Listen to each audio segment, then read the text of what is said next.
आज का दिन जब हम युद्ध विराम की बात कर रहे हैं और हम इस बात का विश्लेषण कर रहे हैं कि आखिर अमेरिका अब इस युद्ध से बाहर क्यों निकलना चाहता है, ये समझने के लिए आज आपको ईरान और अमेरिका की युद्ध नीति की तुलना जरूर करनी चाहिए कि इस युद्ध में ईरान कैसे लड़ा और इस युद्ध में अमेरिका कैसे लड़ा, और दोनों की जो रणनीति थी, युद्ध नीति थी, उसमें क्या बड़े अंतर हैं। तो देखिए, इन दोनों में सबसे बड़ा अंतर यह है कि अमेरिका इस युद्ध को मशीन, टेक्नोलॉजी और आर्टिफिशियल इंटेलिजेंस से लड़ रहा है, लेकिन ईरान इसे अपने दिमाग और गुरिल्ला रणनीति और सरप्राइज फैक्टर के साथ लड़ रहा है। अमेरिका के लिए यह युद्ध एक सुपर पावर के तौर पर महज एक शक्ति प्रदर्शन है, लेकिन ईरान के लिए यह युद्ध अस्तित्व की लड़ाई है।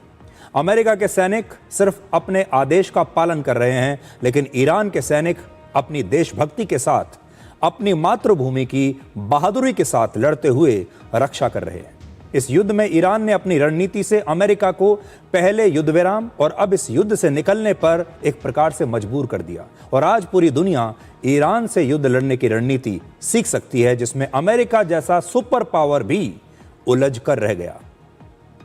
और सबसे बड़ी बात यह है कि ईरान लगातार अमेरिका को सरप्राइज कर रहा है, लेकिन अमेरिका की जो युद्ध नीति है वो लगातार वैसी ही है जैसी पुराने युद्ध में हम देख चुके हैं। यानी अमेरिका ईरान को कोई सरप्राइज नहीं कर पाया, उसकी युद्ध नीति में कुछ नयापन नहीं है, लेकिन ईरान हर रोज अपनी युद्ध नीति में कुछ ना कुछ नया ऐसा लेकर आता है जिससे अमेरिका हैरान रह जाता है। तो अब इस युद्ध नीति को हम डिकोड करेंगे। इस युद्ध में ईरान की रणनीति स्वॉट एनालिसिस की एक मास्टर क्लास है। स्वॉट क्या होता है आपको बताएंगे। ईरान ने अपनी स्ट्रेंथ यानी ताकत, वीकनेस यानी कमजोरी, अपॉर्चुनिटीज यानी अवसर और थ्रेट्स यानी खतरा, इन चारों को ध्यान में रखकर अपनी रणनीति तैयार की है, और इसीलिए हम कहते हैं इसे स्वॉट। इस युद्ध में ईरान ने अपने सरप्राइज फैक्टर, सर्वाइवल इंस्टिंक्ट और बहादुरी से अमेरिका जैसे शक्तिशाली देश को युद्ध विराम करने के लिए मजबूर कर दिया। यह युद्ध टेक्नोलॉजी वर्सेस माइंडसेट की एक ऐसी लड़ाई थी जिसमें अमेरिका की रणनीति में सिर्फ मशीन, टेक्नोलॉजी और एआई शामिल था, और अमेरिकी सेना इस युद्ध को एक हाईटेक वॉर की तरह लड़ रही थी, जहां पर उसे सिर्फ मशीन चाहिए और पैसा चाहिए, जबकि ईरान की रणनीति ह्यूमन इंटेलिजेंस पर आधारित थी। ईरान की रणनीति में सबसे महत्वपूर्ण था उसका सर्वाइवल इंस्टिंक्ट, यानी ईरान के लिए यह युद्ध अपने अस्तित्व को बचाने की एक लड़ाई थी, नाउ और नेवर की लड़ाई थी। ईरान जानता है कि अगर वो इस युद्ध में हार गया तो उसका अस्तित्व मिट जाएगा। आजकल धुरंधर फिल्म की बड़ी चर्चा हो रही है। इस फिल्म का एक बड़ा मशहूर डायलॉग है, घायल हूं इसलिए घातक हूं, और ईरान के साथ भी बिल्कुल यही है। यह डायलॉग ईरान पर बिल्कुल फिट बैठता है। ईरान घायल है इसीलिए घातक है।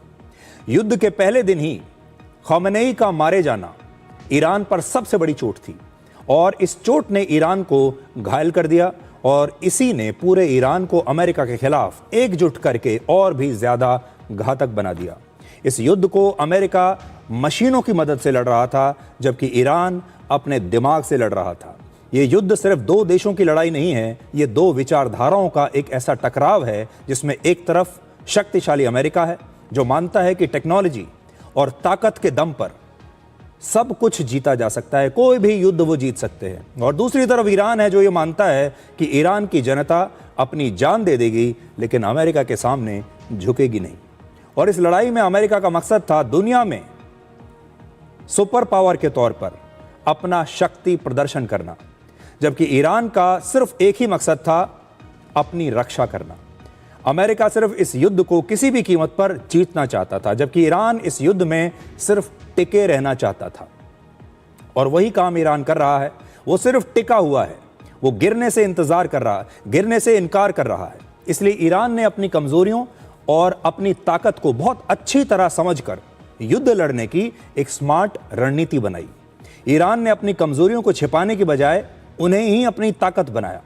पारंपरिक सैन्य ताकत में पीछे होने के बावजूद ईरान ने गुरिल्ला रणनीति, प्रॉक्सी नेटवर्क और मनोवैज्ञानिक युद्ध का सहारा लिया। आप सोचिए, एक तरफ दुनिया की नंबर 1 सेना है और दूसरी तरफ दुनिया की नंबर 16 की सेना है।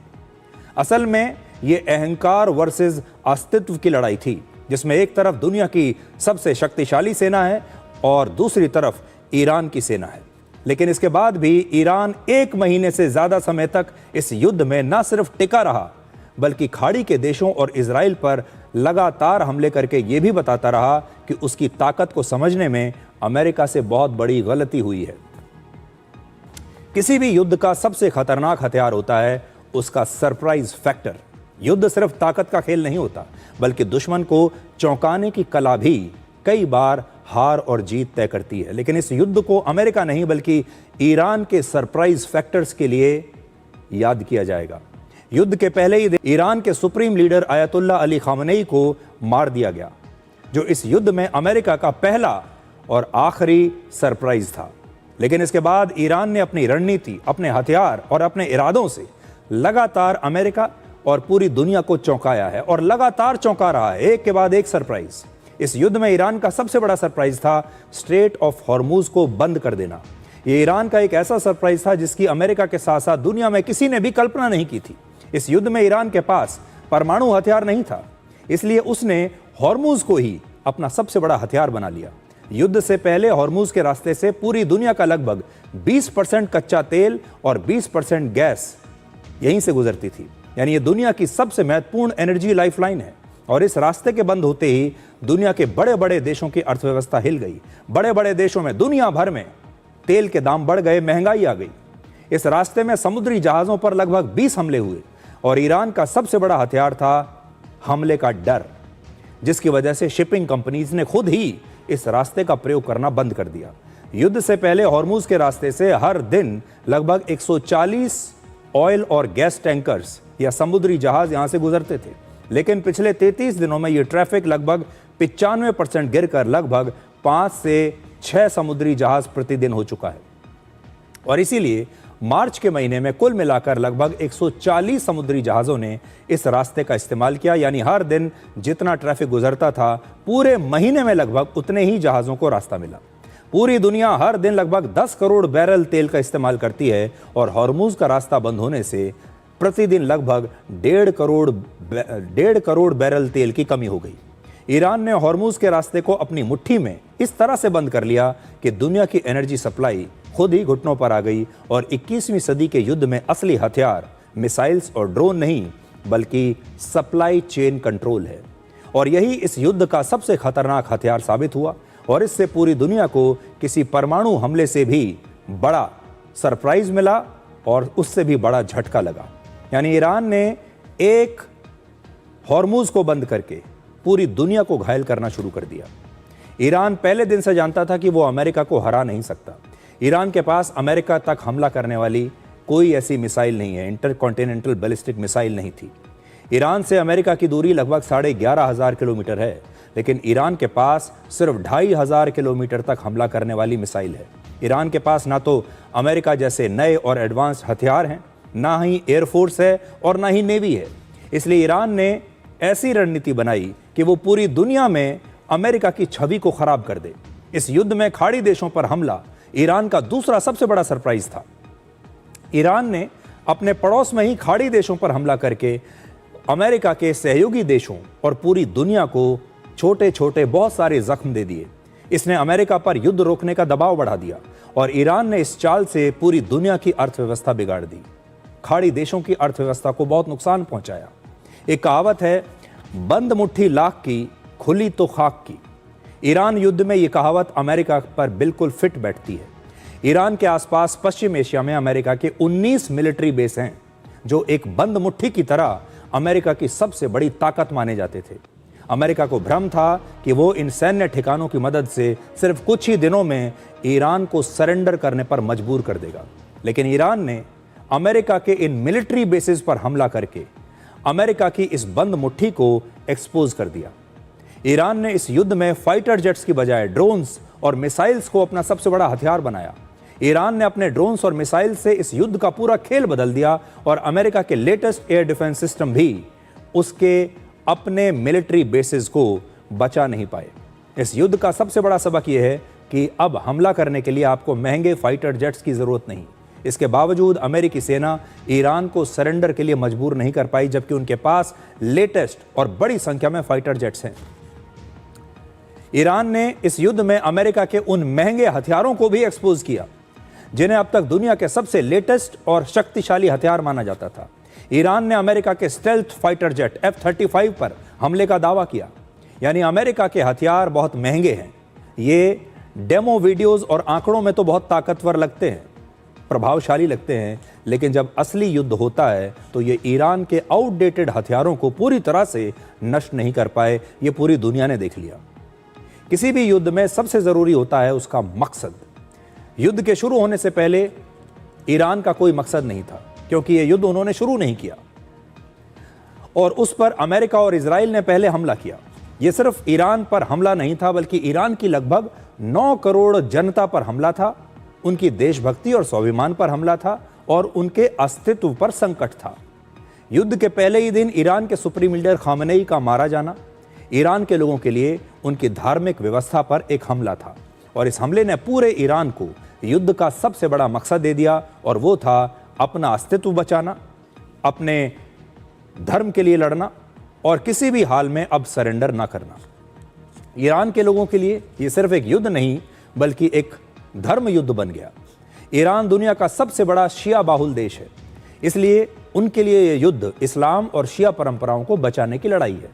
शिया परंपरा में कुर्बानी और शहादत का बहुत महत्व है और देश के लिए जान देना सबसे बड़ा बलिदान माना जाता है।